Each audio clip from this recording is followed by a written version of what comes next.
Day drinking is probably my favorite hobby.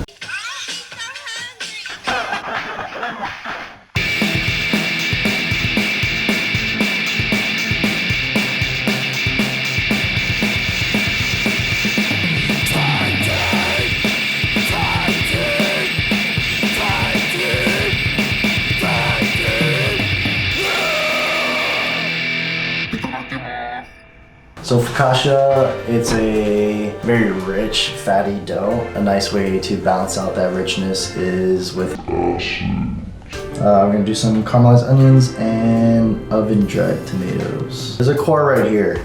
I'm gonna show you how to take it off. You grab your knife. People are like, oh, if you don't use a paring knife, like, you know, you're not having the right tool for the job. Fuck off you fat, useless sack of fucking Yankee danky doodle shite. Because you can fucking use whatever you want.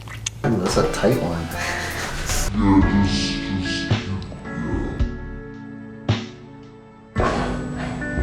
Okay, you grab it by the tip, you're gonna stick it in here. You stick your thumb right on that little rim, right on the little goody hole. So you can put it in there, and you're just going to twist, and it's out. You don't move the knife, you move the tomato, and you're out.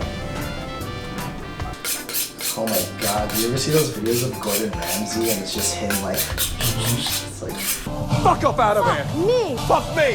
How about fuck you? So you're just gonna cut them in half, that's all you really want, and you're just gonna throw them in a bowl. Oh, fuck. Sun-dried tomatoes, nothing dry about that. You can pretty much put whatever you want in there. So, Oregano. I'm gonna put some paprika there for color.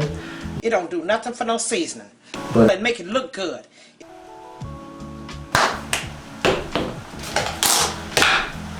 And then just some salt. And I'm just gonna mix it around. Oh, before I forget, set your oven to 250 Fahrenheit. Now back to business.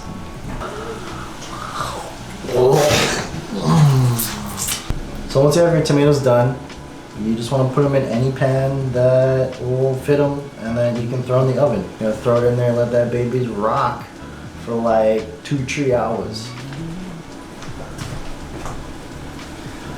I don't know, like 2-3 hours. 2-3 hours. Wait, no. Hey, you just put it in there like for 2-3 hours. Hey, walk in here.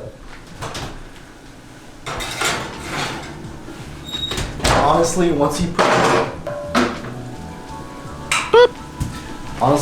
put those tomatoes in there at 250, you're gonna forget about them. And when you remember, you'll be like, oh shit, you check it and it's fine. It's still there. It's not affecting your credit score. Don't worry about it. Meanwhile, for caramelized onions, a lot of chefs, they have different methods of not crying when you cut an onion or slice an onion. Some people say that you need to have your onion that's cold, the knife has to be extremely sharp, chew gum doesn't make you cry.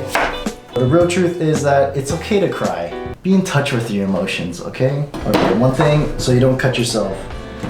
You're gonna grab it like you're throwing a knuckleball, and you're just gonna rock it on your knuckle like this. I feel like you fucking watch enough cutting videos and all chefs teach you how to fucking cut shit, but whatever. You also don't want to hold your knife like this. Don't do this. Just pinch it. When you cut down, you don't want to cut like this. Whenever you anchor your knife to something, a point, it's going to be more stable. Like that. Because if you go like this, it's easier to slide around, right? But if you have the tip in, it's not going anywhere. You just put the tip in, slide it on in there. And then you're gonna take like a 1/4 stick of butter, and you're just gonna melt this on like medium heat. I'm gonna put it on high first to, you know, get it up to medium heat temperature, and then I'm gonna turn it down. The butter's like kind of melted a little bit. You throw your onions in there. It's gonna look like a lot, but all that shit's gonna cook down. You're gonna cook out all that water. Medium heat. Okay, so what you're doing is you're cooking that and you're caramelizing the sugars that are in the onion. And so you're just gonna let it sit. And it's gonna start to caramelize the bottom of the pan. It's gonna create a fond or snail trail. Oh, here we go, baby. See that? It's starting. It's working. It's working. Just stir it every once in a while before it starts to caramelize, because you want to make sure that it starts to. I feel like a mess right now, y'all. Put it back on there and clean up. Get your fucking life together. Stop fucking sucking your fingers for other people's enjoyment. So once it looks like this, you have that nice fond developed in there. It starts caramelizing all those sugars. You can go actually pretty far with it, as in terms of color. You can go pretty dark.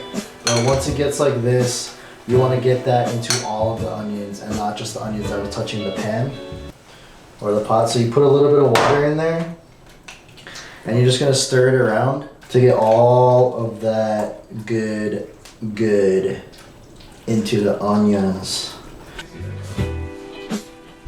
After you've repeated that process a few times of letting it caramelize and then putting some water in there, it's gonna look like baby shit. And that's when you know it's perfect. It really does look like baby shit. Stinky!